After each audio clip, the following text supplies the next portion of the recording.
More about emotions and dyspraxia. Yesterday, we talked a little bit about how our signal-to-noise ratio is off. And because our signal-to-noise ratio is off in our brain, it can cause meltdowns. It can cause some unexpected emotional traumas, some unexpected variants, right? So I want to talk a little bit more about that. All right, why that might be. So motor planning and emotional processing share more neutral real estate, or neural, not neutral, neural, like brain, real estate than most people realize. In dyspraxia, the pathways responsible for sequencing and executing physical movement don't sync up cleanly. They just kind of and those same circuits are wired into how the brain manages emotional responses. Adjust one system and the other feels it. So you are essentially a complex algebra equation.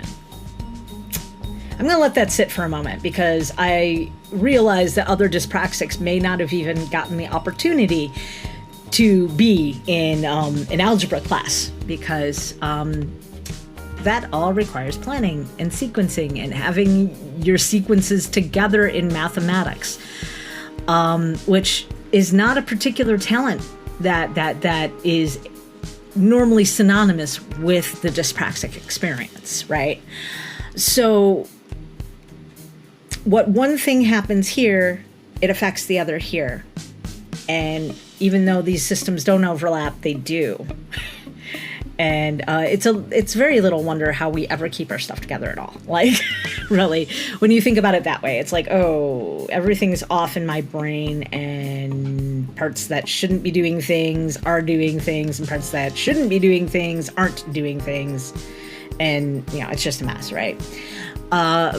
But I am going to continue to say, hey, yeah, it's another like signal to noise ratio issue. But when you add on top of all of that, we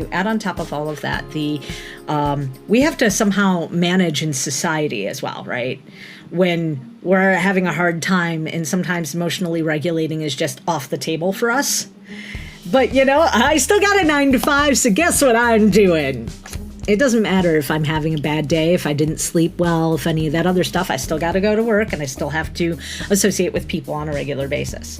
Now, on these days, I'm pretty blessed in that I don't have to necessarily go to somebody's desk when I'm feeling some sort of way because I work desktop support. So, unless it's an emergent issue, I don't have to go to somebody's desk.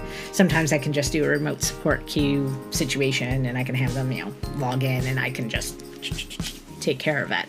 A minimal conversation. So that's kind of how I work around my disability in my day-to-day life. For those who are working outside of the home, what are some of your techniques? How do you keep your shit together? Because I'm sure people are trying to figure out ways all the time. So if we can help each other, then I think that's probably better for everybody involved. So, question of the day, how do you emotionally regulate when at a job site or in a job? Let me know in the comments below. See you tomorrow.